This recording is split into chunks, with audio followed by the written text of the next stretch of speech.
चलिए आगे बढ़ते हैं। अब हम देखेंगे कुछ जर्नल एंट्रीज़ जो हमें करनी है कंसाइनमेंट अकाउंट बनाते समय। तो यहाँ पे आप देख सकते हो कि आपको 2 पार्ट बना के दे रखे हैं कि कौन-सी जर्नल एंट्रीज़ आपको कंसाइनर के अकाउंट के लिए करनी है, कौन-सी जर्नल एंट्रीज़ आपको कंसाइनी के अकाउंट के लिए करनी है। जहाँ in the books of consignor लिखा हुआ है, वो एंट्री है जो कंसाइनर करता है अपनी किताबों में। जहाँ in the books of consignee लिखा है, वो एंट्री है जो कंसाइनी करता है अपनी किताबों में, अपने रिकॉर्ड के लिए, ठीक है? और इन एंट्रीज़ के बेसिस पे ही जो इन दोनों की अलग-अलग बुक्स में अकाउंट बनेंगे। कुछ एंट्री ऐसी होती हैं जो कंसाइनर करता है लेकिन कंसाइनी नहीं करता है, ठीक है? तो वहाँ पे आपको ये नो एंट्री लिखा हुआ दिखेगा क्योंकि कंसाइनर को ज़्यादा एंट्रीज करने की ज़रूरत पड़ती है अपने पास ज़्यादा रिकॉर्ड के लिए। कंसाइनी को इतनी एंट्रीज करने की ज़रूरत नहीं पड़ती क्योंकि बहुत सारी ऐसी ट्रांज़ैक्शंस होती हैं जिसमें कंसाइनर का तो रोल होता है लेकिन कंसाइनी को उससे कोई मतलब नहीं होता, ठीक है? तो फर्स्ट एंट्री देखते हैं। सबसे पहली एंट्री होती है आपको माल भेजते वक़्त। आप कंसाइनर हो, मैं कंसाइनी हूँ। आप मेरे पास सबसे पहले माल भेजोगे, जिस माल को मैं आगे बेचने वाली हूँ, ठीक है? तो जब आप मेरे पास माल भेजोगे, तो आपके कंसाइनर की बुक्स में जो एंट्री होगी, वो होगी consignment account debit to goods sent to consignment account. जब मैंने अकाउंट का बताया था आपको, goods sent to consignment account के क्रेडिट साइड पे हम वो अमाउंट लिखते हैं जितने के गुड्स कंसाइनर कंसाइनी को भेज रहा है, ठीक है? तो ये इसकी एंट्री बनेगी। अब इस जर्नल एंट्रीज की किस किस अकाउंट में ट्रीटमेंट होगी? सबसे पहले देखो इस बात को याद रखो कि कंसाइनर की बुक्स में कौन कौन से अकाउंट बनते हैं। एक बनता है कंसाइनमेंट अकाउंट, एक बनता है कंसाइनी का अकाउंट, एक बनता है goods sent on consignment account और एक बनता है स्टॉक ऑन कंसाइनमेंट अकाउंट। सबसे पहले कंसाइनमेंट अकाउंट के डेबिट साइड पे जाएगी ये अमाउंट। दूसरी goods sent on consignment account के क्रेडिट साइड पे जाएगी, ठीक है? कंसाइनी के बुक्स में इस चीज की कोई एंट्री नहीं है क्योंकि गुड्स भेजे कंसाइनर ने है तो कंसाइनी के पास क्या एंट्री होगी, उसको क्या एंट्री करके रखनी है, ठीक है? दूसरी एंट्री होती है आपकी जब जो प्रेषणी है यानी जो आपका कंसाइनी है उससे कोई अग्रिम राशि या बीआर प्राप्त किया गया है, ठीक है? अ, जैसे देखो कंसाइनर कंसाइनी को गुड्स भेज रहा है, कंसाइनी उन गुड्स को आगे बेचेगा, जितने में बेचेगा वो पैसा कंसाइनर को दे देगा, ठीक है? तो एक सिचुएशन तो ये होती है जब कंसाइनी सेल करने के बाद जब असल में पैसा आएगा तब वो भुगतान करेगा कंसाइनर को।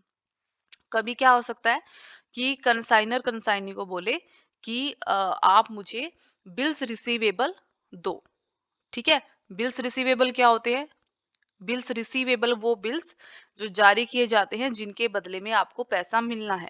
तो आप कंसाइनर मुझे कह सकते हो कि मैं आपको बिल्स रिसीवेबल दूं। इसका मतलब क्या होगा कि मैं आपको लिख के दे रही हूं कि इतने पैसे, ठीक है, आप मुझे आपको देने हैं, ठीक है? वो बिल्स रिसीवेबल में। तो अगर आप कंसाइनर कंसाइनी से बिल्स रिसीवेबल प्राप्त करता है तो प्राप्त कर रहा है कंसाइनर, ये कंसाइनर की बुक है।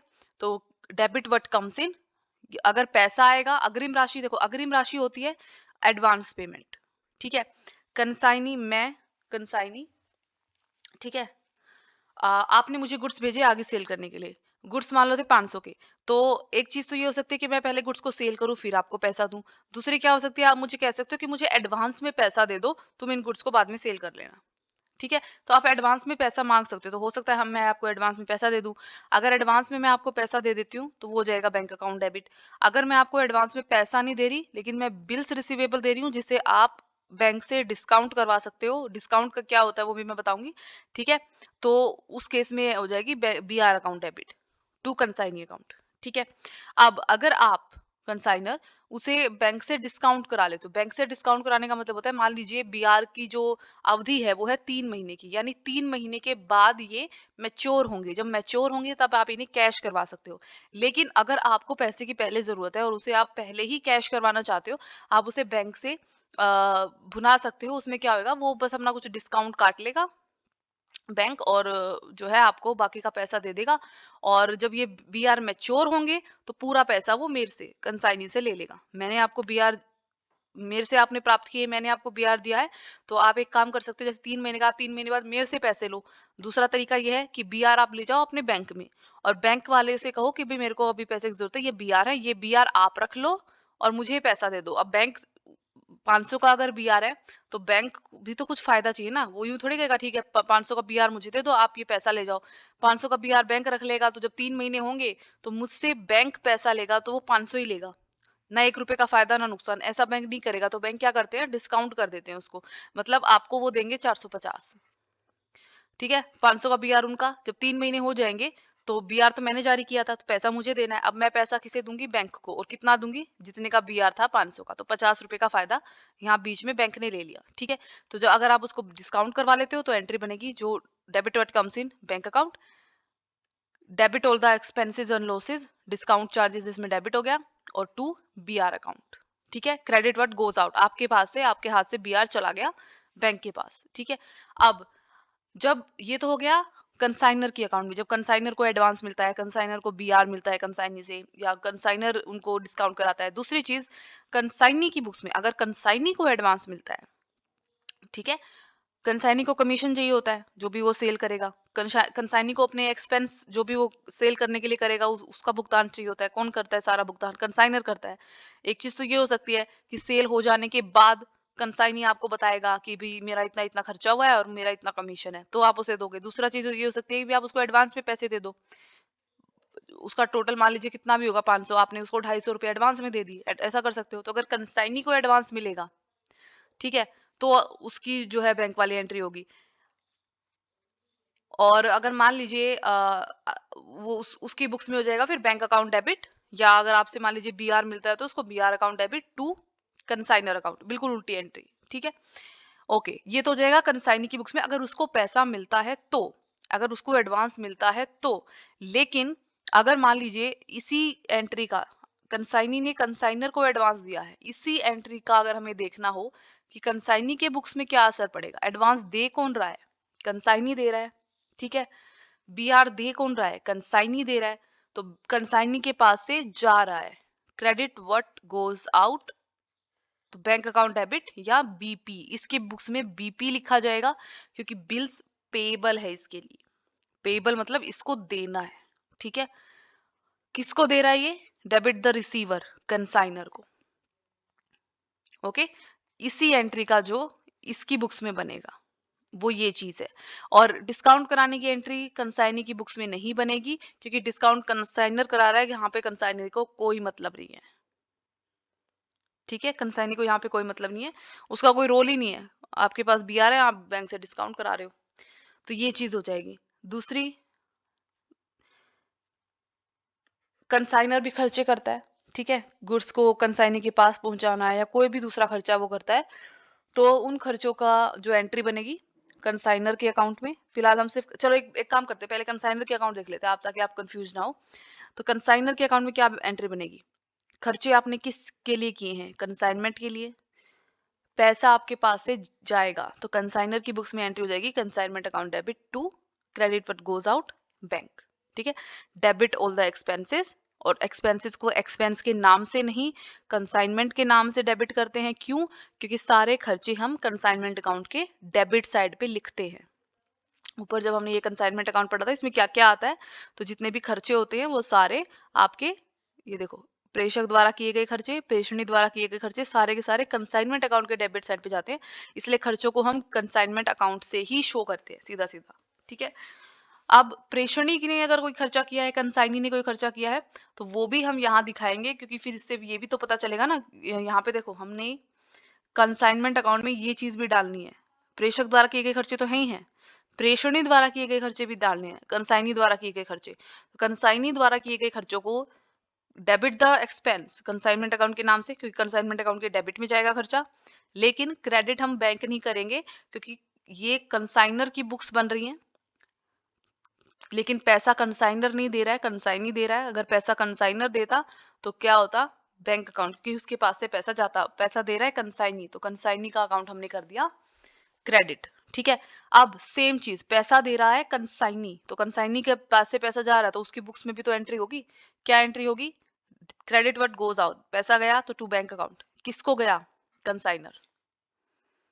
ठीक है, अब कंसाइनी का कमीशन, इसके लिए एंट्री हो जाएगी consignment account debit to consignee account. ठीक है, कंसाइनी की बुक्स में इसी चीज के लिए एंट्री हो जाएगी कंसाइनर टू कमीशन। ठीक है। बिक्री पर कुल रकम के लिए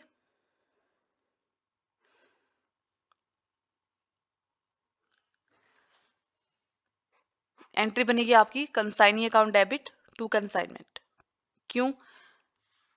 कंसाइनमेंट अकाउंट के क्रेडिट साइड पे हम सेल्स दिखाते हैं, ये वो है। और सेल्स कंसाइनमेंट के क्रेडिट पे दिखाएंगे तो कंसाइनमेंट अकाउंट हो जाएगा क्रेडिट। ठीक है। कौन कर रहा है सेल? कंसाइनी कर रहा है। अभी पैसा आया नहीं है कंसाइनर के पास, बैंक अकाउंट डेबिट नहीं हो सकता। बैंक अकाउंट डेबिट तो तब होगा जब कंसाइनी कंसाइनर को पैसा देगा। अभी हमें सिर्फ सेल दिखानी है कि इतने की सेल हुई है। सेल कर रहा है कंसाइनी, तो कंसाइनी का अकाउंट डेबिट। सेम एंट्री हो जाएगी यहाँ। ठीक है। इसमें कैश या बैंक डेबिट होगा। क्यों? क्योंकि सेल कर रहा है कंसाइनी, पैसा अभी आ रहा है कंसाइनी के पास, बाद में वो कंसाइनर को देगा पैसा, तो कंसाइनर के अकाउंट में बैंक अकाउंट डेबिट होगा। अभी नहीं होगा, अभी कंसाइनी के पास पैसा है, तो उसके लिए अगर जो उसने कैश सेल किया है उसके लिए कैश अकाउंट डेबिट या बैंक अकाउंट डेबिट। और जो उसने क्रेडिट सेल करी है उसके लिए हम लिख देंगे कंसाइनमेंट डेटर्स अकाउंट डेबिट। जो हम नॉर्मल डेटर्स अकाउंट डेबिट लिखते हैं, यहाँ consignor's debtor account debit to consignor account. क्योंकि ये सारी चीजें हमें कंसाइनर के अकाउंट के थ्रू दिखानी है, क्योंकि हमें ये कंसाइनी की बुक्स में दिखाना है कि ये पैसा कंसाइनी को कंसाइनर को देना है। ठीक है।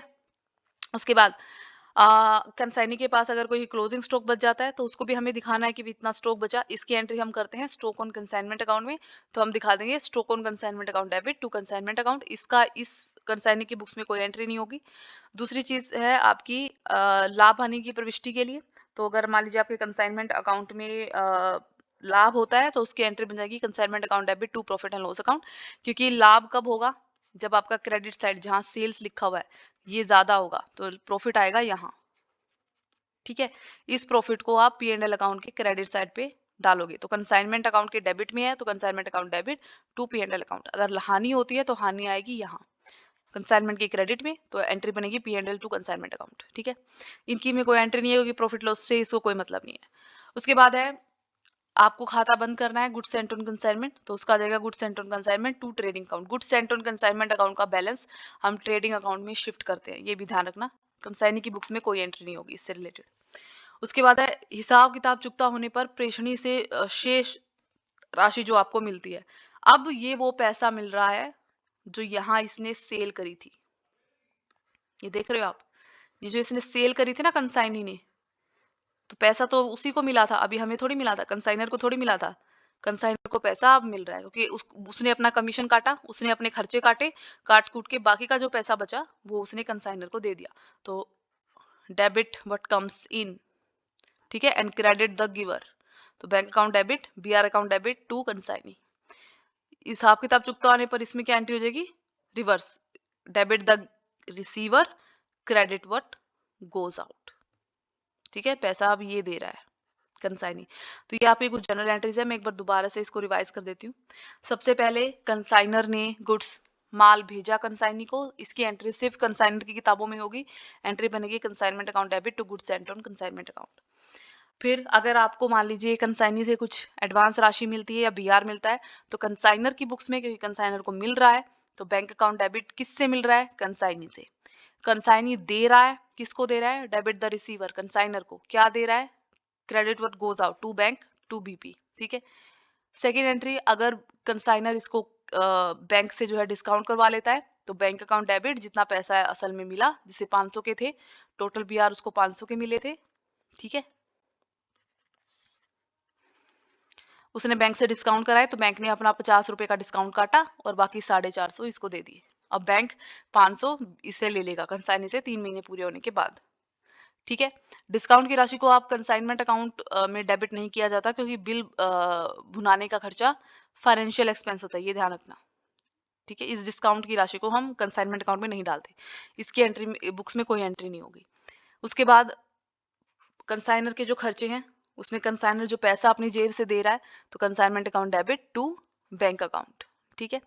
कंसाइनी जो खर्चा दे रहा है उसकी एंट्री होती है consignment account debit to consignee. Consignee खर्चा दे रहा है, इसका मतलब उसके पास से पैसा जा रहा है, तो इसकी एंट्री उसकी बुक्स में भी होगी टू बैंक। किसको दे रहा है? कंसाइनर को दे रहा है। ठीक है। प्रेषणी कंसाइनर की वजह से उसका खर्चा हो रहा है। उसके बाद है प्रेषणी के कमीशन के लिए कंसाइनमेंट टू कंसाइनी, और कंसाइनी की बुक्स में कंसाइनर टू क्या कमीशन। ठीक है। बिक्री की कुल रकम के लिए बिक्री हो गई, रकम प्राप्त हुई है कंसाइनी को, हमें नहीं प्राप्त हुई, जिसको रकम प्राप्त हुई है उसकी किताबों में एंट्री हो जाएगी। कैश सेल है तो बैंक या कैश, और क्रेडिट है तो consignment debtor to consignor account. और कंसाइनर के अकाउंट में अभी सिर्फ सेल हुई है, उसको पैसा मिला नहीं है, कंसाइनी टू कंसाइनमेंट। बचे हुए रहतिया stock on consignment to consignment, इसके बुक्स में कोई एंट्री नहीं। लाभ हानि है, लाभ है तो कंसाइनमेंट टू पी&एल, हानि है तो पी&एल तो कंसाइनमेंट, कंसाइनी को कोई मतलब नहीं है इससे, उसके बुक्स में कोई एंट्री नहीं है। भेजे गए माल को खाते को बंद करना है तो goods and consignment to trading में शिफ्ट हो जाएगा, इसको कोई मतलब नहीं है इससे। ठीक है। और अब फाइनली ये जो पैसा कंसाइनी को मिला था माल को बेच के, इसमें से इसने अपना कमीशन काटा, इसमें से इसने अपना खर्चा काटा, जो एक्सपेंस कंसाइनी ने किए हैं वो काटे, और बाकी का बचा हुआ पैसा इसने कंसाइनर को दे दिया। तो कंसाइनर के पास पैसा आया, debit what comes in to, किससे आया, क्रेडिट द गिवर कंसाइनी। इसने पैसा दिया है तो डेबिट द रिसीवर, कौन रिसीवर है, consignor. Credit what goes out to bank to BP. ये कुछ जर्नल एंट्रीज हैं। ठीक है। तो ये बेसिक जर्नल एंट्रीज है आपकी। आगे चलते हैं। नोट दिए हुए हैं आपको कुछ। प्रेषणी के द्वारा माल प्राप्त करने की, अंतिम स्टॉक की और माल को भेजने से संबंधित जो व्यय प्रेषक के द्वारा की जाते हैं, इन सभी को प्रेषणी द्वारा कोई प्रविष्टि नहीं की जाती है, क्योंकि उसका संबंध इनमें से किसी से भी नहीं है। तो ये आप पढ़ लेना। प्रेषणी के द्वारा यानी कंसाइनी के द्वारा कंसाइनर को होने वाले किसी भी लाभ हानि की प्रविष्टि नहीं की जाती, तो क्योंकि उसको उससे कोई मतलब नहीं है। ठीक है। ओके,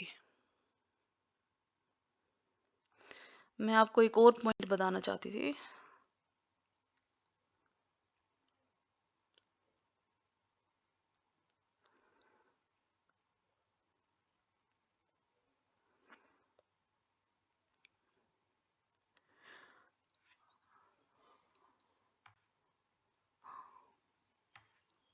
हाँ, ये जो हमने नॉन रेकरिंग और रेकरिंग एक्सपेंस करे थे, तो जैसे कि हमें मालूम है कि जो नॉन रेकरिंग एक्सपेंस है वो गोडाउन तक माल को पहुंचाने का खर्चा है, चाहे चाहे कंसाइनर करे चाहे कंसाइनी करे। ठीक है। लेकिन वो नॉन रेकरिंग होना चाहिए। ओके, उसको हम क्लोजिंग स्टॉक निकालते वक्त ऐड करते हैं। अब एक इम्पोर्टेंट बात यहाँ पे ये है, ठीक है, कि जस्ट अ मिनट,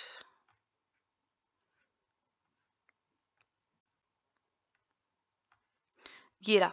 अगर आपको क्वेश्चन में स्पष्ट रूप से ये नहीं कह रखा कि कौन सा एक्सपेंस किस तरीके का है, मतलब कौन सा एक्सपेंस रेकरिंग है, कौन सा एक्सपेंस नॉन रेकरिंग है, सिर्फ ये लिख रखा है कि कंसाइनर का एक्सपेंस और कंसाइनी का एक्सपेंस, आपको नहीं बता रखा रेकरिंग है नॉन रेकरिंग है, और हम सिर्फ नॉन रेकरिंग को ही क्लोजिंग स्टॉक में ऐड करते हैं, तो उस केस में हम ऐसा मानेंगे कि कंसाइनर ने जो खर्चा किया है वो नॉन रेकरिंग है और कंसाइनी ने जो खर्चा किया है वो रेकरिंग है। तो क्लोजिंग स्टॉक निकालते समय हम सिर्फ कंसाइनर के खर्चों को ऐड करेंगे, कंसाइनी के खर्चों को छोड़ देंगे।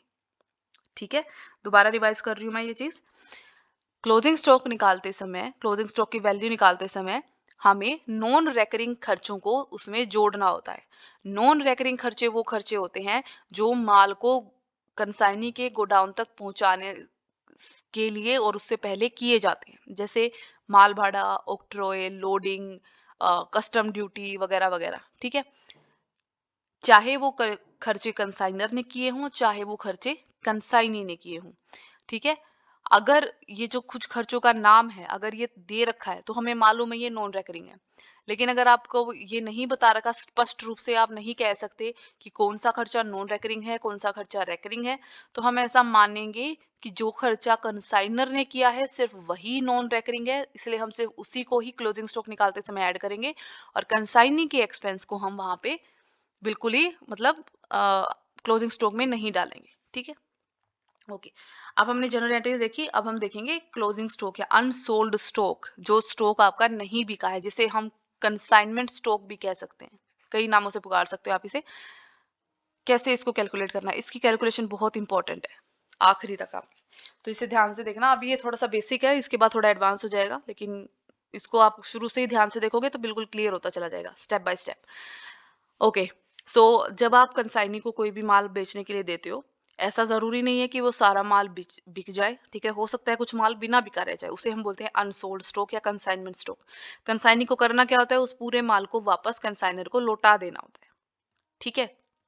अब ये जो माल होता है, इसको हम कैसे इसकी रिकॉर्डिंग कैसे करेंगे? तो सबसे पहली बात है कि इसे हम कॉस्ट प्राइस पे रिकॉर्ड करें या मार्केट प्राइस पे रिकॉर्ड करें।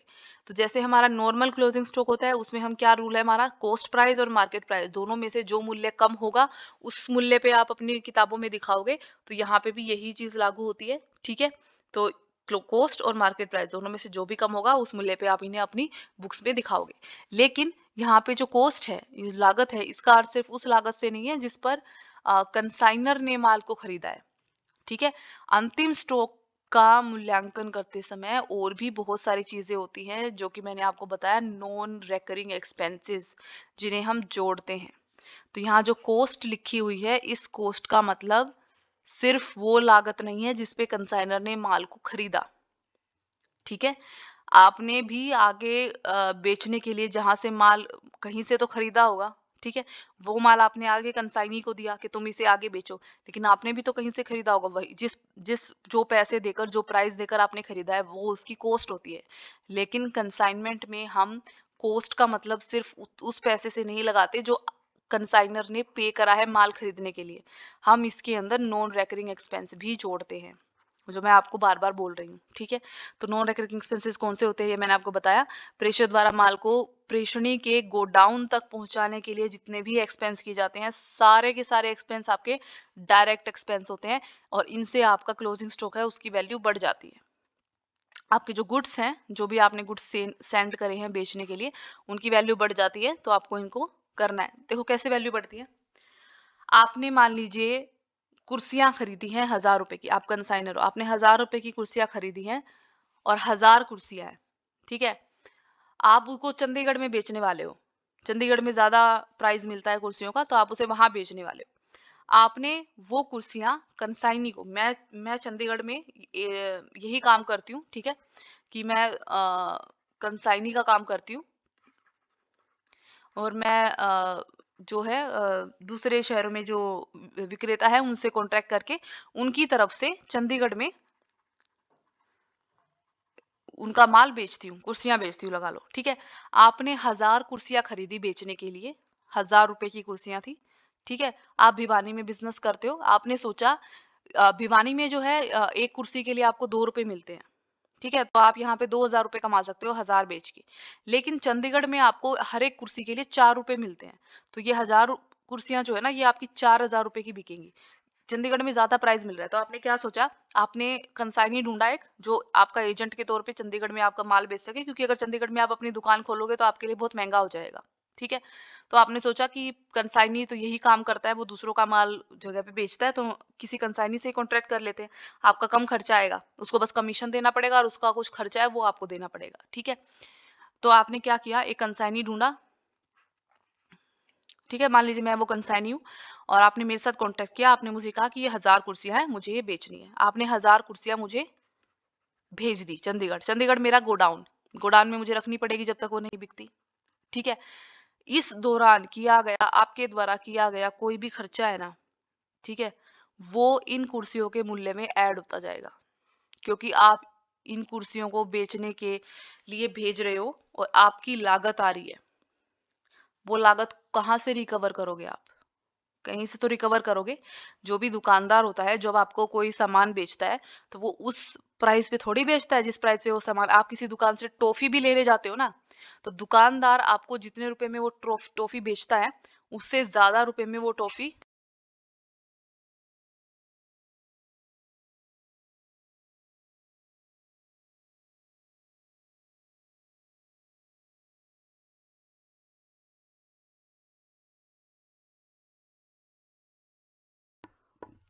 वो टॉफी उसने उससे कम रुपए में खरीदी होती है। आप जो 2 रुपए का पेन भी खरीद के लाते हो, दुकानदार जो आपको बेच रहा है, उसको वो पेन 2 रुपए का थोड़ी पड़ता है, उसको वो कम रुपए का पड़ता है, उसमें प्रॉफिट, वो आपको जो बेचेगा उसमें से उसको भी तो प्रॉफिट चाहिए, ठीक है? तो जो खर्चा आप यहाँ पे कर रहे हो ट्रांसपोर्ट का या जिस जिस भी चीज का गोडाउन तक पहुंचाने में, वो सारा खर्चा इस माल की कीमत में, कॉस्ट में ऐड हो जाता है, ठीक है? तो अब मान लीजिए 200 रुपए का खर्चा हुआ, तो अब ये जो इनकी जो लागत थी कंसाइनर के लिए वो 1000 नहीं है, वो अब 1200 है। ठीक है, तो लागत इसकी बढ़ जाती है। ओके, प्रेषणी द्वारा किए गए भी वो खर्चे जो माल को गोडाउन तक ले जाने के लिए करता है।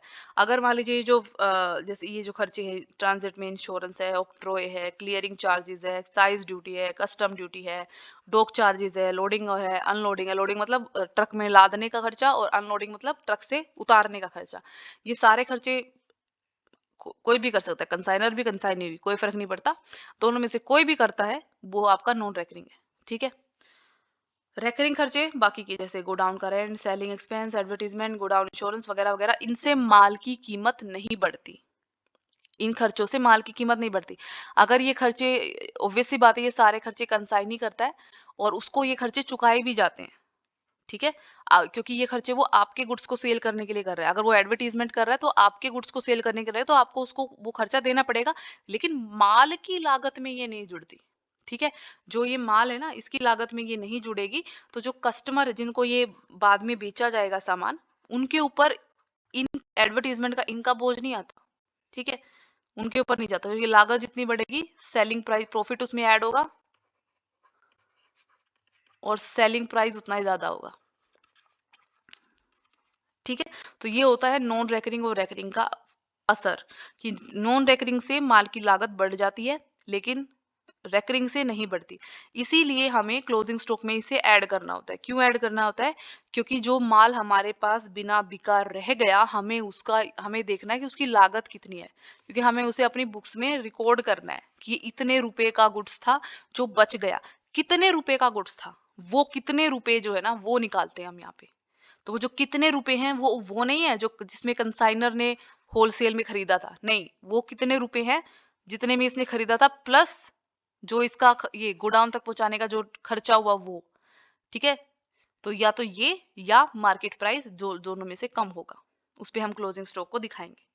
ठीक है, ओके। अगर आपको साफ साफ नहीं बता रखा है, जैसे ये यहाँ पे तो साफ क्लियर है कि कस्टम ड्यूटी है, डॉक चार्जेस, अगर इस तरीके से साफ साफ नहीं बता रखा है, तो हम ये मान लेंगे कि जो कंसाइनर के खर्चे हैं वो सिर्फ नॉन रेकरिंग है, बाकी सारे कंसाइनी के नहीं है, तो हम सिर्फ कंसाइनर के खर्चे ही कॉस्ट में ऐड करेंगे। ठीक है, और ये खर्चों के नाम है, आप इन सबको याद कर सकते हो, मतलब गोडाउन तक पहुंचाने का कुछ भी खर्चा, बस इस चीज को याद कर लो।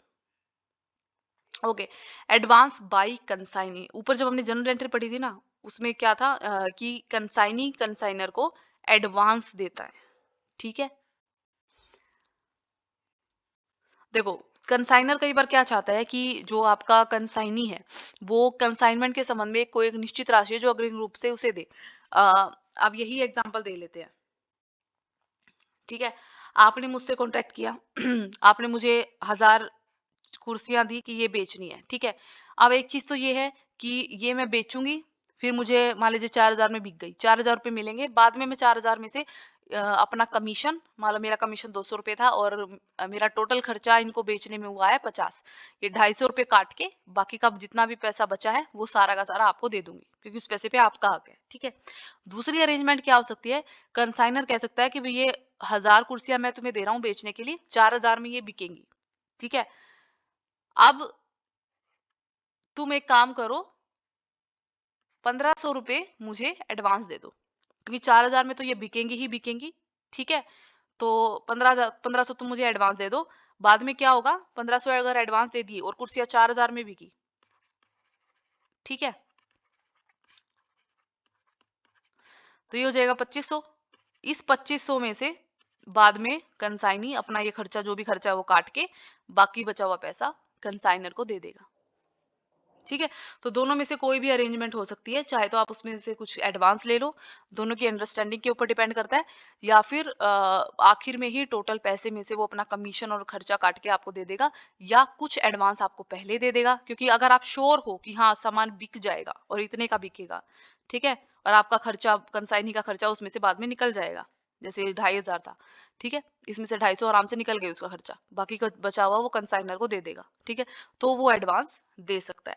अगर एडवांस देता है तो इसकी जनरल एंट्री हम ऊपर देख चुके हैं कि क्या होएगी। ठीक है, आ, इसके लिए विनिमय पत्र भी आप रिसीव कर सकते हो, बीआर भी रिसीव कर सकते हो, जरूरी नहीं है कैश, ऊपर मैंने आपको बताया। ठीक है, उसके बाद अग्रिम की यह राशि प्रेषणी के से देय राशि ज्ञात करने के लिए समायोजित की जाती है। ओके, देय राशि।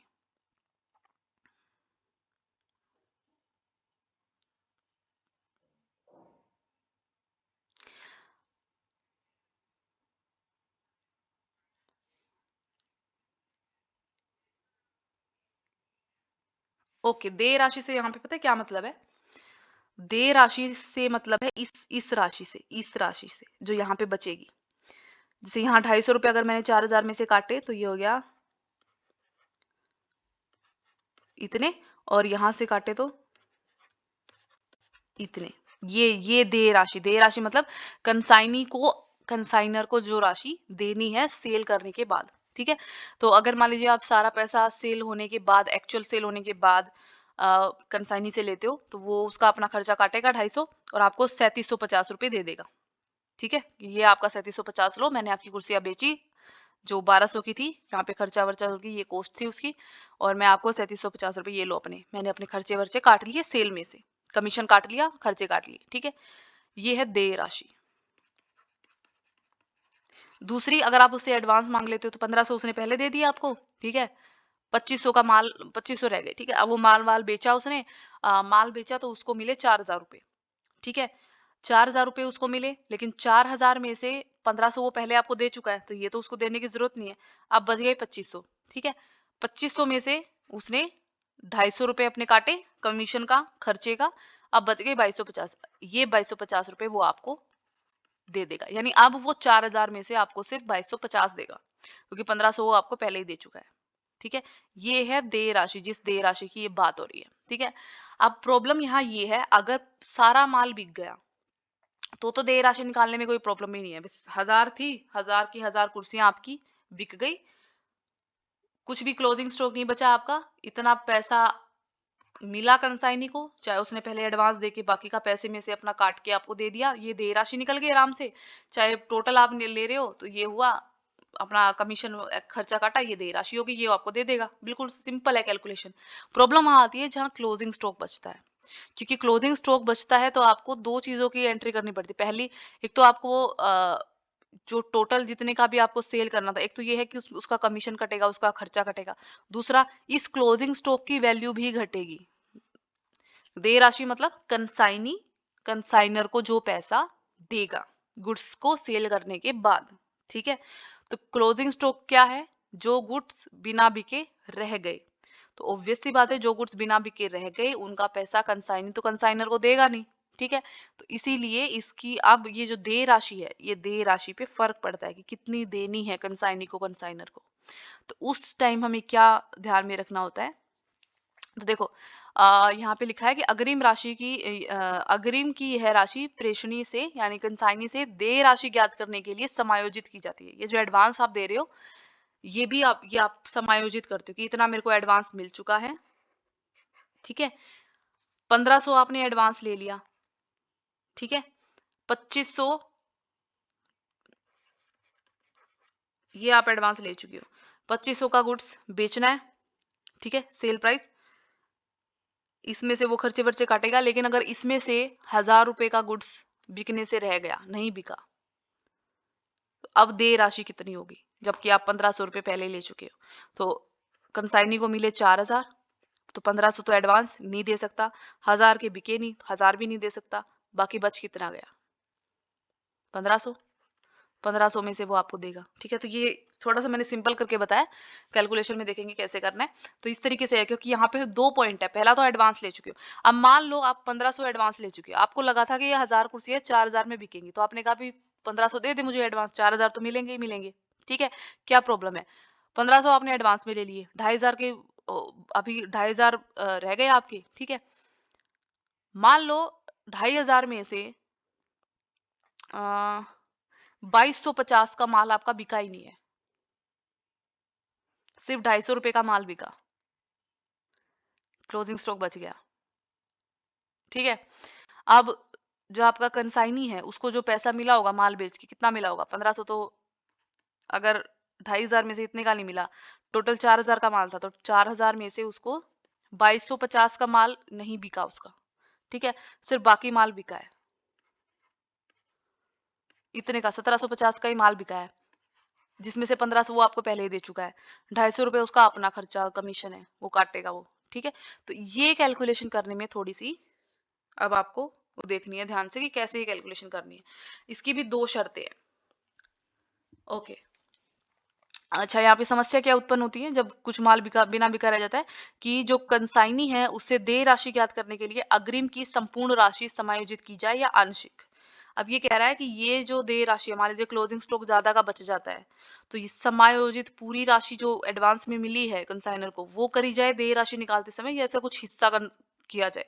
लास्ट में जो देय राशि बचेगी, यहाँ पे जो देय राशि बचेगी, ठीक है, ये यहाँ पे तो इसे 0 बच रहा है। जो भी देय राशि बचेगी उसको निकालते समय इस पूरे 1500 को हम ध्यान में रखेंगे, इसमें से सिर्फ कुछ को, ठीक है।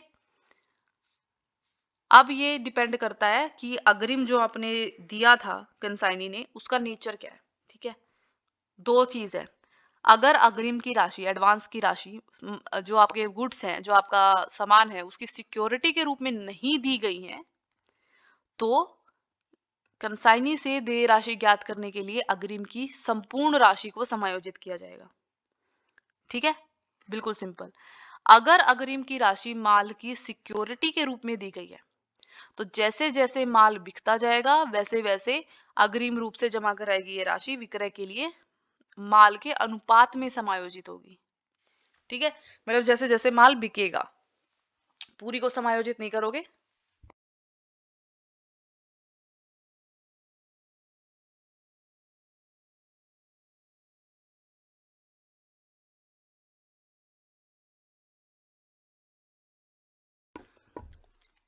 जैसे जैसे बिकता जाएगा वैसे वैसे आप इस राशि को समायोजित करते जाओगे।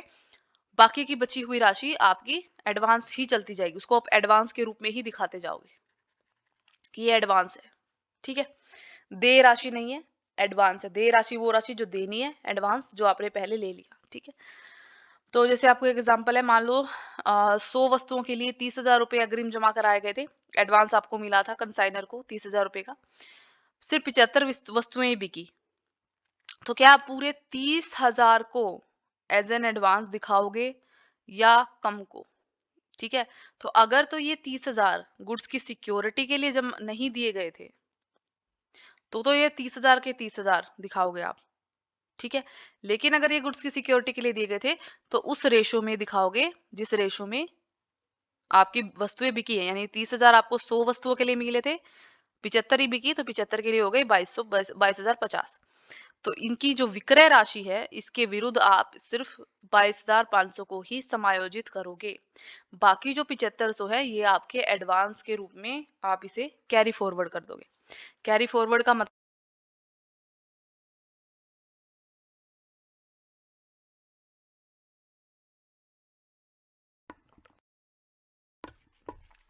कैरी फॉरवर्ड का मतलब है कि ये जो बाकी की 25 वस्तुएं आपकी बिकनी रह गई, जब इनकी बिक्री होगी तो उस बिक्री में से हम इन 7500 को एडजस्ट करेंगे।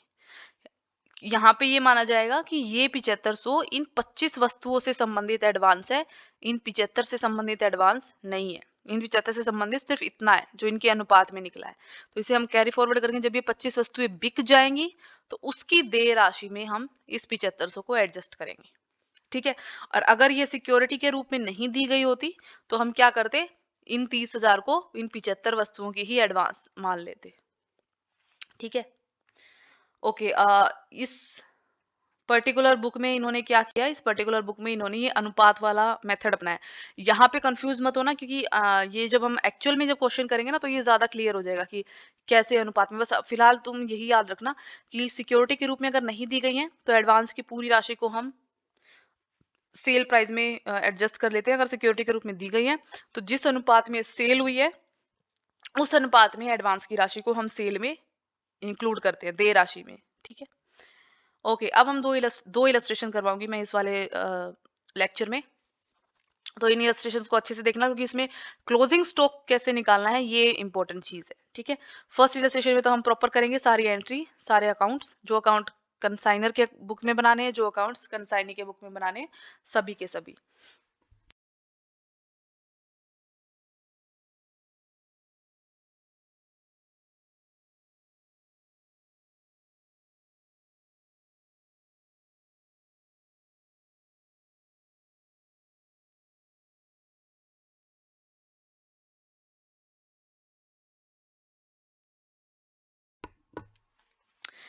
ओके, क्वेश्चन निकालते समय ये जो जनरल एंट्रीज हमने ऊपर करी थी ना, इनको भी अपने साथ मतलब बुक्स में खोल के रखना, ताकि आपको पता चलते रहे कि कौन सी एंट्री मैं कहाँ पे कर रही हूँ। तो अपनी बुक को खोल के रखना, उसमें जनरल एंट्री वाला पेज। फर्स्ट इलस्ट्रेशन है, इसमें आपको बता रहा है कि 1 अक्टूबर 2017 को मॉडर्न ट्रेडर्स नाम की एक कंपनी है दिल्ली के अंदर, उसने एक कंपनी है कपिल गारमेंट चंडीगढ़ की, उसको गुड्स भेजे हैं कॉस्टिंग 5 लाख। गुड्स की कॉस्ट है, ये कॉस्ट मतलब इनकी लागत, मॉडर्न ट्रेडर्स की जो लागत आई है इन गुड्स को खरीदने में वो 5 लाख की आई है। ये गुड्स इन्होंने भेजे, सेंट है कंसाइनमेंट पे। ये इसको पता है क्या करेंगे, गुड्स सेंट ऑन कंसाइनमेंट बोलते हैं इसे, ठीक है। अब चंडीगढ़ भेजिया उन्होंने कपिल गारमेंट्स को, ताकि वो बेच सके इनकी तरफ से। मॉडर्न ट्रेडर्स ने भेजने के लिए फ्राइट पे करा, नॉन रेकरिंग एक्सपेंस, इंश्योरेंस पे करा, नॉन रेकरिंग एक्सपेंस, कंसाइनर के जितने भी एक्सपेंस होते हैं सारे नॉन रेकरिंग है फॉर सेंडिंग द गुड्स, ठीक है। And Drew on Kapil garments A 3 months bill of for इतना एज एन एडवांस। तो इन्होंने यहाँ एडवांस भी लिया है मॉडर्न ट्रेडर्स ने। मॉडर्न ट्रेडर्स जो हमारे कंसाइनर हैं, कपिल गारमेंट्स कंसाइनी है, इन्होंने कंसाइनी से बीआर लिया है। तो ये जो ये है एडवांस, ये कंसाइनर के लिए बीआर है क्योंकि इनको रिसीव होगा पैसा, कंसाइनी के लिए बीपी है क्योंकि इन्हें पे करना है, ठीक है।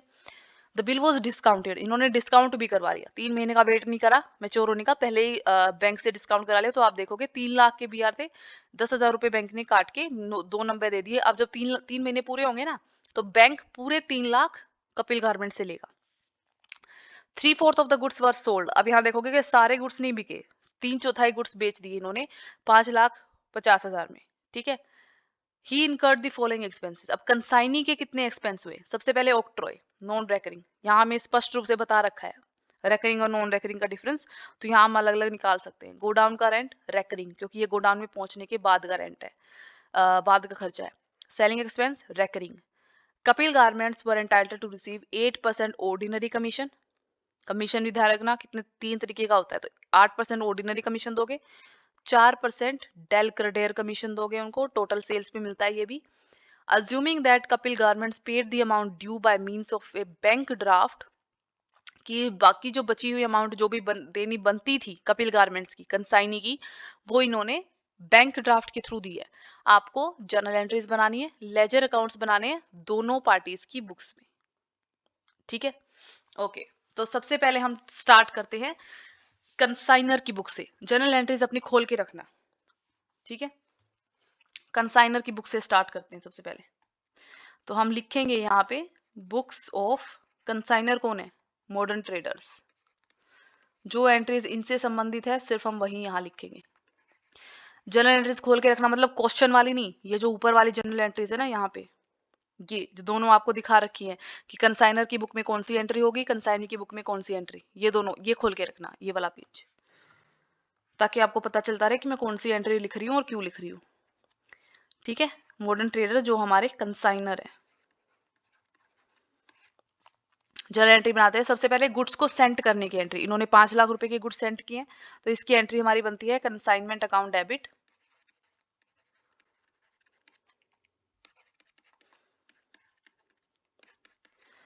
To goods sent on consignment account,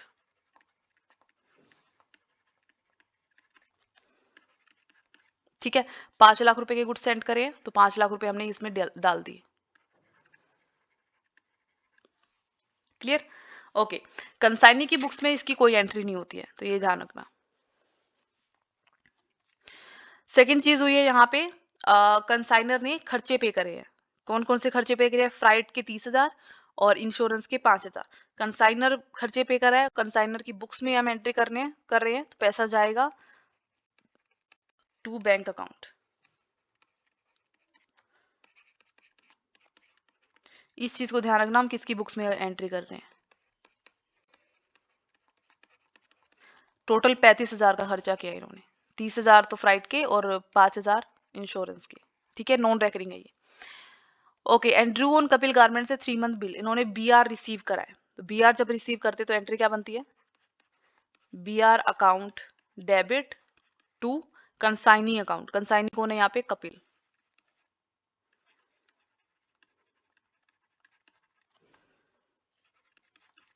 कितने का बीआर ड्रॉ करा इन्होंने? 3 लाख का एडवांस लिया इन्होंने, ठीक है, हो गया।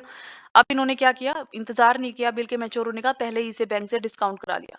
तो डिस्काउंट की एंट्री डालेंगे, पैसा मिला बैंक अकाउंट डेबिट, कितना, 2,90,000। बैंक ने जो डिस्काउंट काटा, debit all the loss,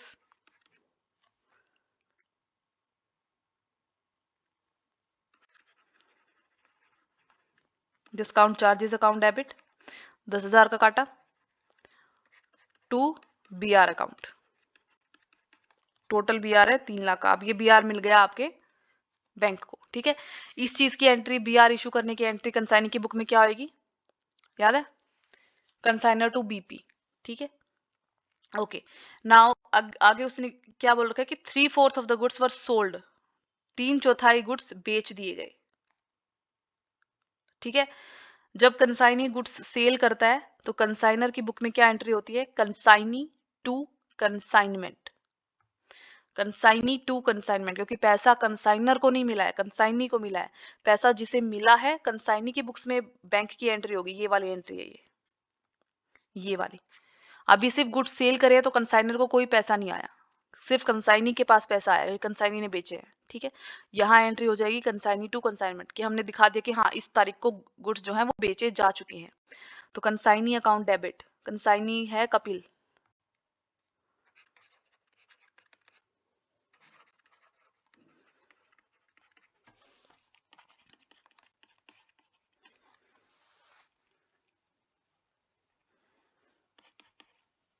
consignment account के क्रेडिट साइड पे जाती है ये एंट्री। तो कंसाइनमेंट अकाउंट को हमने कर दिया क्रेडिट, ठीक है। सेल्स को वैसे भी हम क्रेडिट साइड पे शो करते हैं। ओके, कितने में बेचे, 5,50,000। और ये याद रखना 3/4 बेचे, यानी 1/4 क्लोजिंग स्टॉक है, क्लोजिंग स्टॉक भी हम निकालेंगे, ठीक है। 5,50,000 रुपए में बेच दिए। ओके, इसके बाद अब आपको बता रखे हैं कि कंसाइनी ने भी कुछ खर्चे किए हैं। कंसाइनी के खर्चे जब होते हैं तो कंसाइनी अगर खर्चे पे करता है तो उसकी एंट्री बनती है, उसको भी हम कंसाइनमेंट अकाउंट के डेबिट साइड पे दिखाते हैं। तो कंसाइनमेंट अकाउंट डेबिट होएगा, लेकिन टू बैंक नहीं होगा, क्योंकि हम कंसाइनर की किताबें बना रहे हैं। इसका पैसा जाता तो टू बैंक होता, अब कंसाइनी का पैसा जाता है तो क्रेडिट द गिवर, कंसाइनी का अकाउंट क्रेडिट होएगा, ठीक है। तो एंट्री बनेगी कंसाइनमेंट टू कपिल गारमेंट्स, जो जो इसने खर्चे पे करे हैं, 5,000 ये, 6,000 ये, 11 और 15,000 ये, 26,000। तो जनरल एंट्री आपकी बनेगी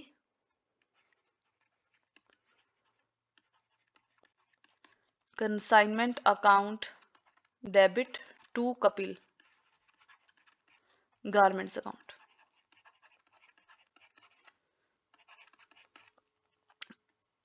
कितने हैं, 26,000,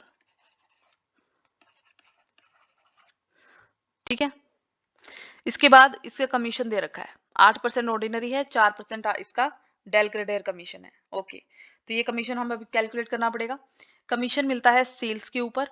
सबसे पहले तो कमीशन की जर्नल एंट्री डाल दो। कमीशन की जर्नल एंट्री कंसाइनर के बुक में बनती है, consignor to consignment to consignee. तो कंसाइनमेंट, क्योंकि जो भी कमीशन इसको पे करना है, ये कमीशन जो यहाँ पे हम डालते हैं ना, पता है इसकी यहाँ पे टू बैंक क्यों नहीं करते जबकि कमीशन पे करना होता है, क्योंकि कमीशन आप कंसाइनी को पैसे के रूप में नहीं देते।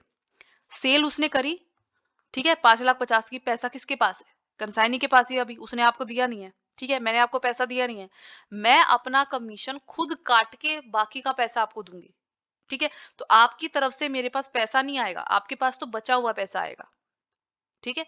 तो इसीलिए मुझे सिर्फ ये दिखाना है कि इतना कमीशन है, पैसा गया ये नहीं दिखाना, क्योंकि पैसा आपके पास वो अपना काट के देगा आपको। तो ये हो जाएगा consignment account debit to Kapil garments, ये ड्यू है आपका कमीशन,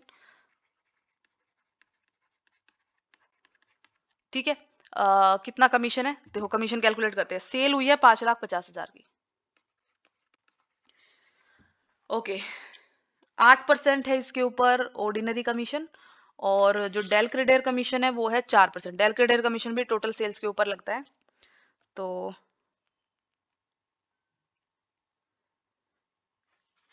एक तो हो गया इसका,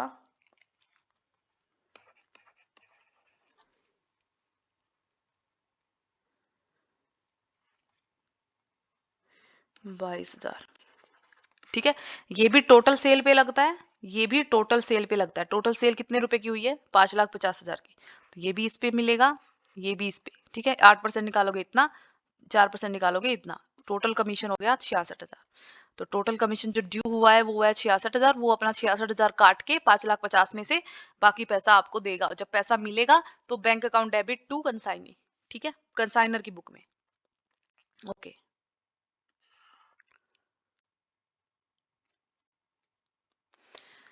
ठीक है, कमीशन वाला पॉइंट कर दिया हमने। अब आगे चलते हैं। कमीशन वाला हो गया है, ठीक है। अभी जो हमारा कंसाइनर है उसकी बुक्स के अंदर जो अनसोल्ड गुड्स है, जो क्लोजिंग स्टॉक बचा है उसकी एंट्री होगी। जो उसको सेल प्राइस मिला है उसकी एंट्री होगी। प्रॉफिट या लॉस की एंट्री होगी। Goods sent on consignment account को आपने ट्रेडिंग अकाउंट में डालना है, उसके बैलेंस को, उसकी एंट्री भी होगी। ठीक है, सारी चीजों की एंट्री होगी, पर वो अकाउंट बनने के बाद हमें पता चलेगा, तो अभी हम उसको यहाँ पे छोड़ रहे हैं। अब हम आते हैं कंसाइनी की किताबों में। ठीक है, यहाँ हम लिखेंगे books of Kapil garments consignee. General entry कौन सी होंगी इसकी बुक्स में? तो गुड्स सेंट ऑन कंसाइनमेंट, उसकी तो इसकी बुक में कुछ भी एंट्री करने की जरूरत है नहीं। ये पहली एंट्री तो उसकी बुक में होगी नहीं। ठीक है, कंसाइनर ने जो एक्सपेंस पे करे उसका भी कंसाइनी से कोई लेना देना नहीं है। कंसाइनी का किससे लेना देना है? जहां कंसाइनी का नाम आ रहा है, ये ध्यान रखना। कंसाइनी का नाम यहाँ आ रहा है, इसने बी आर रिसीव करा है कंसाइनर ने कंसाइनी से। कंसाइनी के लिए वो बीपी था, इसका मतलब कंसाइनी ने इसे बीपी इशू करा है, तो इसकी एंट्री यहाँ बन जाएगी आपकी debit the receiver modern traders. क्या इशू करा, इसे क्या दिया है? Credit the credit what goes out BP. ठीक है, कितने का दिया था आपको? 3 लाख का। अब इसने उसको डिस्काउंट करा लिया, इससे भी कोई मतलब नहीं है कंसाइनी को, कराया कराया। ठीक है, हमें कोई मतलब नहीं है। हमें अब किससे मतलब है? जो हमने सेल करी है। ठीक है, कंसाइनी ने जो सेल करी है, तो कंसाइनी ने जब सेल करी तो कंसाइनी को तो पैसा मिला है। ठीक है, तो कंसाइनी के लिए तो पैसा आया है, तो हम क्या करेंगे? Bank account debit. ये जो 5,50,000 रुपए इसे मिले ना सेल करके, इसमें से ये अपना कमीशन, अपना खर्चा काट के बाकी का बैलेंस और जो है वो देगा कंसाइनर को टू मॉडर्न ट्रेडर्स। ये इसका पैसा देना बनता है इनको, 5,50,000। ठीक है, अब कंसाइनी ने भी एक्सपेंसेस पे करे हैं कुछ। ये देखो यहाँ पे कंसाइनी ने एक्सपेंस पे करे ना, कंसाइनी का जहां नाम है उसकी एंट्री आएगी बस कंसाइनी की बुक्स में।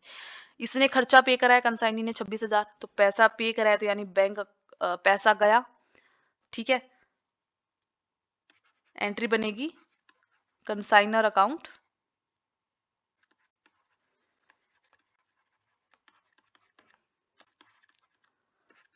To bank account. 26,000 रुपये खर्चे के, इसको कमीशन मिलना है। ठीक है, तो जो कमीशन अर्न किया है, इनकम को हम करते हैं credit. Credit all the incomes, nominal account का कमीशन रिसीव्ड इनकम है। कौन देगा ये? Modern traders to commission. 66,000 का हमने कैलकुलेट किया था। ठीक है, अब हमें जो एंट्री करनी है वो करनी है, एक तो जो सेल का पैसा इसको रिसीव हुआ है उसमें से अपना जो खर्चा है वो काट के ये मॉडर्न ट्रेडर्स को देगा, तो debit the receiver credit what goes out. ये अभी हम कैलकुलेट करेंगे कि कितना देना है। ठीक है, तो इसकी एंट्री को छोड़ दो। ओके, और एक आधी और एंट्री होगी, वो भी हमें करनी है, क्योंकि वो हमें अकाउंट बनाने के बाद पता चलेगा। तो अब हम बनाते हैं अपना अकाउंट। सबसे पहले बुक्स ऑफ कंसाइनर, उसमें जो जो अकाउंट बनेंगे वो लिख लेते हैं।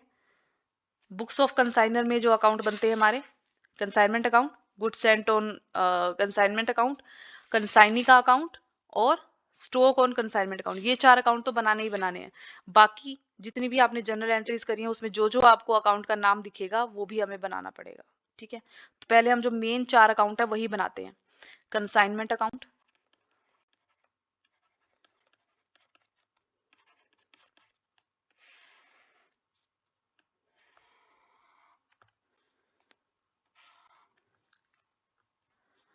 कंसाइनी का अकाउंट,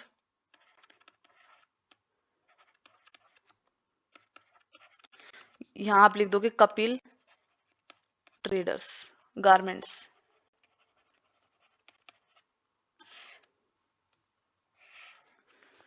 उसके बाद goods sent on consignment account,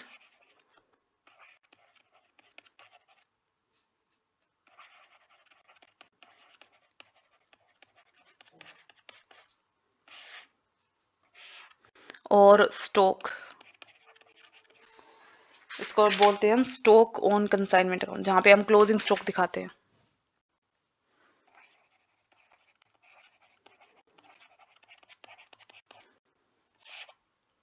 ठीक है, सबसे पहले एंट्री देखो क्या करी हमने कंसाइनर की बुक्स में, हम इसकी बुक्स में अकाउंट बना रहे हैं तो सिर्फ इनकी एंट्री पे ध्यान रखना।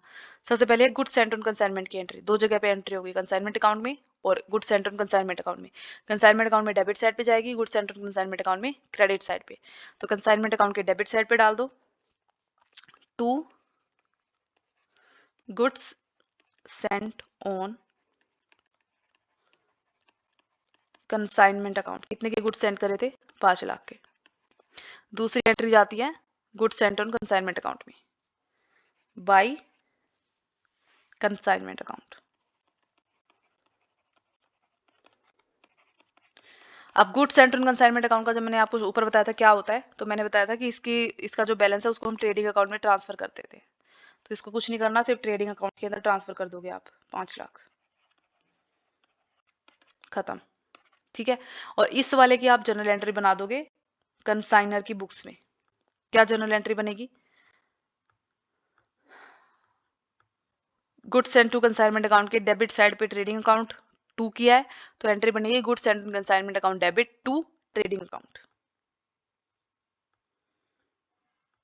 तो ये बन जाएगी goods sent on consignment account debit to trading account 5 lakh. ठीक है, इसके बाद सेकेंड एंट्री के ऊपर आते हैं, consignment to bank. Consignment account को डेबिट कर रखा है, कर देंगे टू बैंक, खर्चे कंसाइनर के। ठीक है, कौन कौन से खर्चे थे, अलग अलग लिखो, फ्राइट था और इंश्योरेंस था, 30,000 इसके और 5,000 इसके, टोटल 35,000। ये नॉन रेकरिंग एक्सपेंस है, क्लोजिंग स्टॉक निकालते समय हमें इनको एडजस्ट करना है। अगली एंट्री क्या थी, बी आर की, तो B R to Kapil garment, तो कंसाइनमेंट अकाउंट में डालने की जरूरत नहीं है, आप बी आर अकाउंट बना सकते हो। बी आर अकाउंट बनाओगे तो उसमें डेबिट साइड पे टू कपिल गारमेंट के नाम से आ जाएगा। ठीक है, जैसे मैं बी आर अकाउंट बना के दिखा देती हूँ आपको।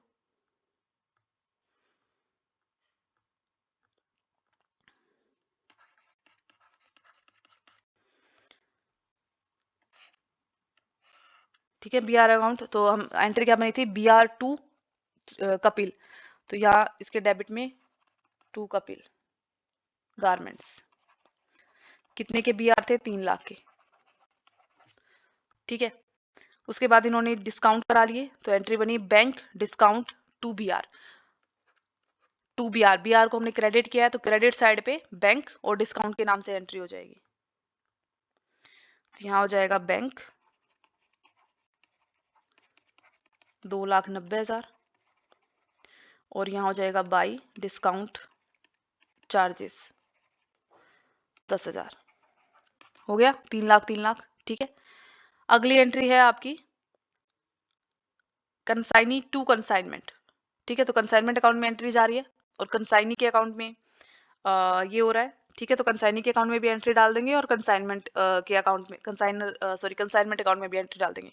कंसाइनमेंट अकाउंट को क्रेडिट किया है तो क्रेडिट साइड पे एंट्री जाएगी, इसको डेबिट किया है तो डेबिट साइड पे एंट्री जाएगी। ठीक है, तो कंसाइनमेंट अकाउंट के क्रेडिट साइड पे सेल की एंट्री है वो बाय कपिल गारमेंट्स, सेल 5,50,000। यही एंट्री कंसाइनी के अकाउंट में भी जाएगी टू कंसाइनमेंट। आई होप मुझे अब आपको ये बताने की जरूरत नहीं कि डेबिट किस अकाउंट में डेबिट कब लिखेंगे और क्रेडिट कब, ये तो आई थिंक आपको क्लियर होना चाहिए अभी तक। ठीक है, उसके बाद नेक्स्ट क्या चीज हुई है, उसके बाद ये वाली कंसाइनमेंट एक्सपेंस वाली, कंसाइनमेंट टू कपिल गारमेंट, तो ये क्रेडिट है तो इसकी क्रेडिट में एंट्री जाएगी, ये डेबिट है तो इसके डेबिट में। तो यहाँ जाएगा टू कपिल गारमेंट। क्या क्या खर्चे थे इसके, ऑक्ट्रॉय था, खर्चे अलग अलग लिखनी जरूरी था कि हमें पता हो नॉन रेकरिंग कौन से है, नॉन रेकरिंग सिर्फ ये है। उसके बाद था गोडाउन का रेंट 6000, उसके बाद था सेलिंग एक्सपेंस 15000, टोटल खर्चा था 26000। ठीक है, कंसाइन के अकाउंट में भी जाएगा बाय कंसाइनमेंट एक्सपेंस 26000। इसके अलावा इसने जो ये रहा बी आर वाला था, ये भी एंट्री करनी पड़ेगी, इसके अकाउंट को क्रेडिट करा है हमने, तो बाई बी आर कितने का था, 3 लाख का। ठीक है, उसके बाद नेक्स्ट एंट्री पे जाओ, कंसाइनमेंट टू ये कमीशन वाली। ठीक है, तो कंसाइनमेंट अकाउंट के यहाँ आ जाएगा टू कपिल गारमेंट्स कमीशन 66,000, और इसमें चला जाएगा कंसाइनी के अकाउंट में बाई कंसाइनमेंट 66,000।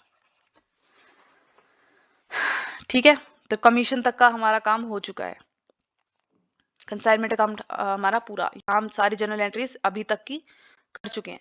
अब हमें क्या क्या निकालना है, सबसे पहले तो हमें यहाँ पे जो स्टॉक कंसाइनमेंट अकाउंट में स्टॉक आता है, स्टॉक ऑन कंसाइनमेंट, ये एक स्टॉक निकालना है, क्लोजिंग स्टॉक। ठीक है, क्लोजिंग स्टॉक की कैलकुलेशन करते हैं। देखो क्लोजिंग स्टॉक की कैलकुलेशन कैसे होगी, कॉस्ट या मार्केट प्राइस दोनों में से जो कम होगा। ठीक है, तो सबसे पहले कॉस्ट निकाल लो कि जो स्टॉक बिकना बच गया रह गया उसकी कॉस्ट कितनी है। टोटल जो माल भेजा गया था उसकी टोटल कॉस्ट थी 5 लाख। ठीक है, तो 5 लाख लिखी हमने, कॉस्ट की बात हो रही है यहाँ, ध्यान रखना, जो माल भेजा गया था, इसमें 3/4 बिक गया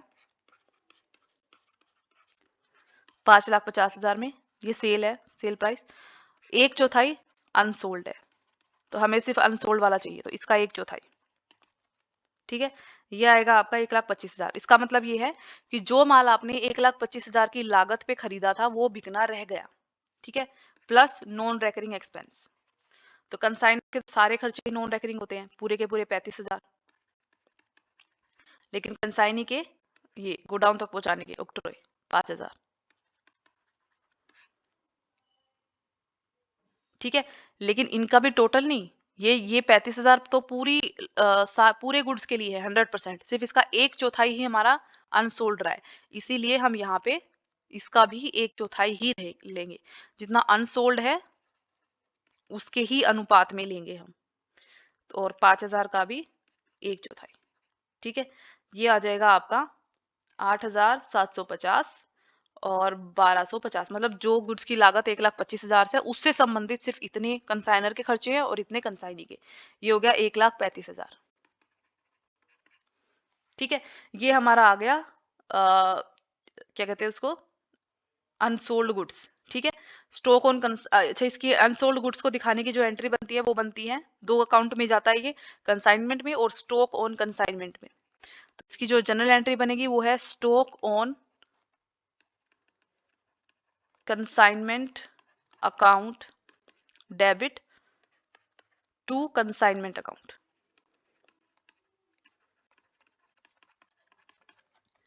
1,35,000, 1,35,000। ठीक है, तो स्टॉक ऑन कंसाइनमेंट और कंसाइनमेंट में डाल देंगे, ये कंसाइनमेंट है अपना, यहाँ आ जाएगी 1,35,000, और स्टॉक ऑन कंसाइनमेंट अकाउंट जो था अपना ये रहा, यहाँ आ जाएगा टू कंसाइनमेंट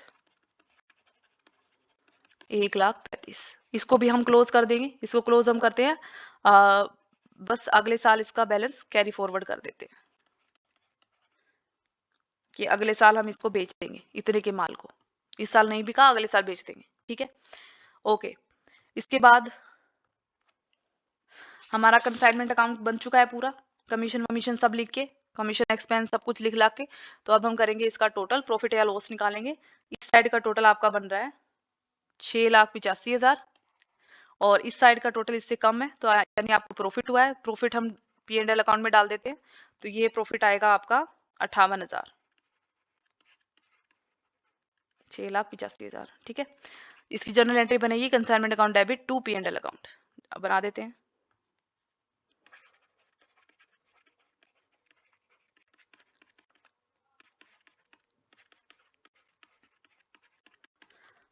कितना प्रॉफिट आया था अपना, 58,000,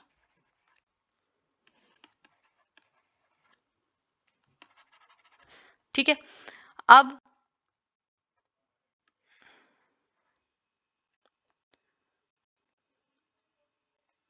ठीक है, अब हमें क्या निकालना है कि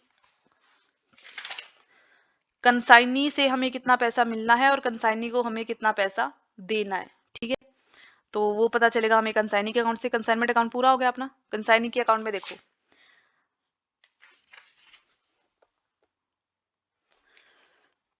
ये उसने सेल करी थी, ये पैसा हमें मिलना है कंसाइनर को।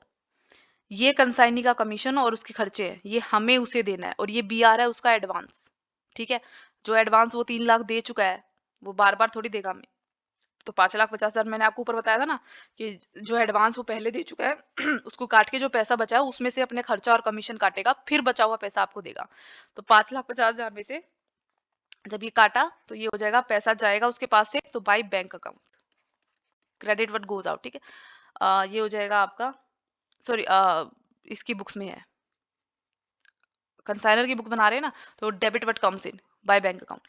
ये इसमें से आप ये माइनस करोगे, ये आएगा 1,58,000, ठीक है।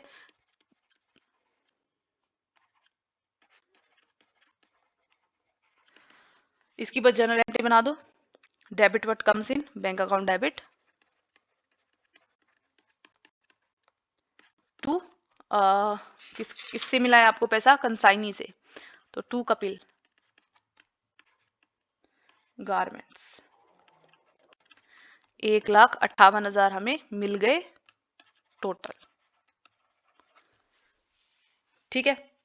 तो इस तरीके से आपकी एंट्री होंगी कंसाइनर के अकाउंट में।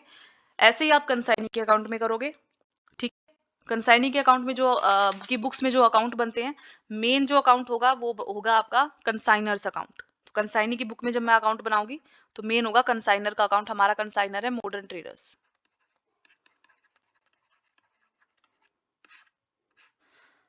ठीक है। अब एक चीज मैं आपको बताती हूँ, कंसाइनर का अकाउंट, यहाँ जो कंसाइनी का अकाउंट बनाया ना, इसका बिल्कुल रिवर्स होगा।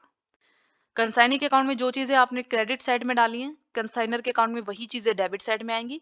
और यहाँ जो आपने डेबिट साइड में डालनी है, कंसाइनर के चीज सही वही चीजें क्रेडिट में आएंगी। देखो एंट्री में ही देख लो, मॉडर्न ट्रेडर टू BP, ठीक है। मॉडर्न ट्रेडर का अकाउंट है, डेबिट साइड पे आ जाएगा BP 3 लाख का। कंसाइनी के अकाउंट में देखो BR 3 लाख का क्रेडिट साइड पे, यहाँ डेबिट साइड पे BP 3 लाख का, ठीक है। फिर bank to modern trader, modern trader को क्रेडिट किया है टू बैंक, ये सेल है जो वहां पे डेबिट में दिखाई थी कंसाइनी में, 5,50,000। उसके बाद modern trader to bank, debit कर दो मॉडर्न बैंक एक्सपेंस जो थे 26,000, और मॉडर्न ट्रेडर टू कमीशन 66,000, तो टू कमीशन 66,000, ठीक है। और फिर जो आपने पेमेंट करी है उसको 1,58,000 की, ये वाली entry bank to Kapil garments, ठीक है। उसको पैसा मिला, लेकिन कंसाइनी की बुक्स में जब एंट्री करेंगे तो उससे वो तो पैसा पे कर रहा है, उसके पास पैसा जा रहा है, तो credit what goes out, debit the receiver. Receiver कौन है, मॉडर्न ट्रेडर। 1,58,000 दिया उसने टू बैंक, 1,58,000, 550, 550 कंसाइनर का अकाउंट, कंसाइनर का अकाउंट, ठीक है? तो बाकी के अकाउंट आप बना सकते हैं, जो भी आपकी जर्नल एंट्री है, जैसे यहाँ पे बीपी का है, जैसे हमने बीआर बनाया था वैसे आप बीपी अकाउंट बनाओगे, बीपी को यहाँ क्रेडिट कर रखा है, तो बीपी के क्रेडिट साइड पे 3 लाख शो कर दोगे बस, और कुछ नहीं करना, ठीक है? और कुछ नहीं करना। तो इस तरीके से आप यहाँ पे अकाउंट का नाम देख के और उसको अकाउंट में एंट्री बनाओगे, और consignment account, consignee account, goods sent on consignment, और आपका स्टॉक ऑन कंसाइनमेंट, और कंसाइनी की बुक्स में कंसाइनर का अकाउंट, ये बहुत इंपॉर्टेंट है। तो आज मैं ये लेक्चर काफी लंबा हो गया, सिर्फ फर्स्ट इलस्ट्रेशन ही करा रही हूँ। इस इलस्ट्रेशन को करना, अच्छे से समझना, कुछ भी डाउट हो मेरे से तुरंत क्लियर कर लेना, ठीक है?